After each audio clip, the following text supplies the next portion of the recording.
Today's episode is brought to you by Mazars. Sound Cartel. It's not all about the money. Sure, for some it is, but once you understand what motivates each of your staff, it's clear that incentives and non-monetary compensation become incredibly strong drivers and great investments for consideration. From Sound Cartel, I'm Nicole Goodman, and this is Business Essentials Daily.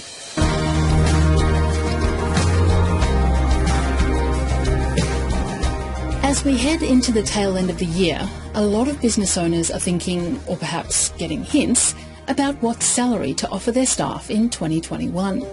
It's timely then to hear from Karen Gately, a much sought-after consultant on HR matters and founder and sensei of Corporate Dojo. Perhaps you find it challenging to determine what's fair and reasonable. So, Chris Ashmore asks, what's a good starting point? I think the right starting point is understanding what your competitors are likely to do. So really understanding your industry. And understanding the industry is about what they are likely to do from a base compensation perspective. So what's the base salary? There's likely to be a range that your employers in your industry are paying for any particular job. Then it's about determining, okay, where within that range should I be paying a particular individual based on obviously their level of experience and performance in their job. And then it's thinking about, what's the mix of benefits that somebody is likely to receive. And, obviously the common ones are receiving a bonus incentive on top of their base salary, but it might also include things like access to vehicles or, other benefits unique to a particular industry. So, you need to get out there and talk to the right people, often industry groups, often recruitment consultants that specialise in your industry are a great place to start to ask those questions. Is it simply a matter of reflecting the pay scale of other companies in your industry, though? Well, I think you need to start with understanding what that pay scale is and then what's your positioning. So, for somebody who has, say 3 years experience in the job, who's performing at a solid level, then how competitive do you want to be relative to your competitors? So do you want to pay at the 50th percentile of the market, for example, which would mean that half of your competitors will pay more and half will pay less?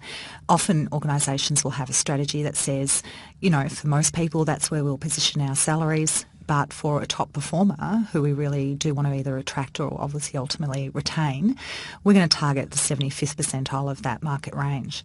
So again, there's no fixed number that someone should earn for a particular job. It just really comes down to, how hard do you want to work through pay practices to both get them into your business and then keep them there. A lot of employees are paid incentives, particularly sales staff. How do you get the blend of fixed versus variable reward right? So again, it's about understanding, who you're competing with, as we've already said. Then it's about understanding, well, what level of incentive do we want to provide? So in other words, what level of upside do we want to make available to somebody? So, again, a lot of organisations will think about this in terms of the seniority of roles as well as the nature of the roles. So clearly a sales role is more likely to have a bigger variable component with a bigger upside opportunity, whereas an administration role, for example, may have the vast majority of the salaries, in fact, fixed with a smaller variable component.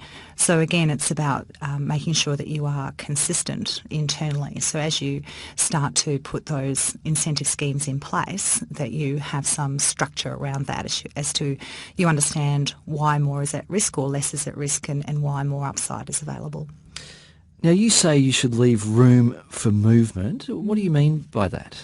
Often what I see is employers being tempted to throw as much as they have available in the bucket at somebody, so they have a candidate and the candidate is already walking into an opportunity where it's quite a big step up for them.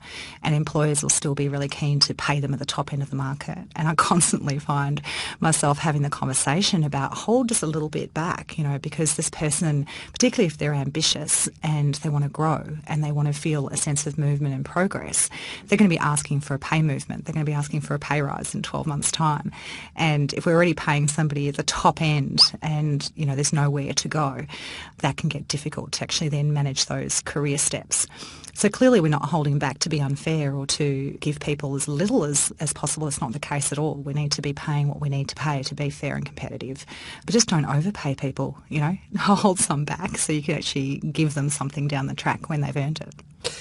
Are there any circumstances, even after a staff member or manager has achieved his or her KPIs, that you wouldn't reward that person? Absolutely.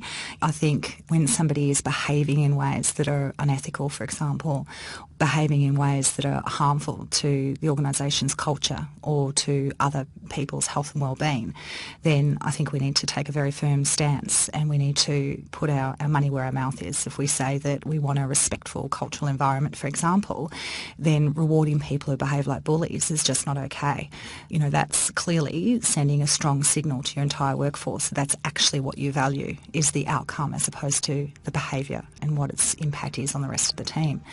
So, I think, again, we need to set very clear expectation that in order to access your incentives, you need to behave at a standard of professional conduct that is acceptable.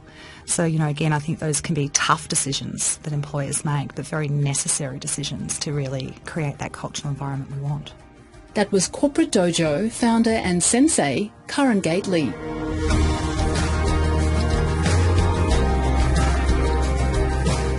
This episode of Business Essentials Daily is produced by the team at Sound Cartel. Thanks for listening. I'm Nicole Goodman. We'll bring you more Be Daily tomorrow. Follow @BE Daily Podcast across social media and head to bedaily.com.au for more from the Business Essentials Daily podcast.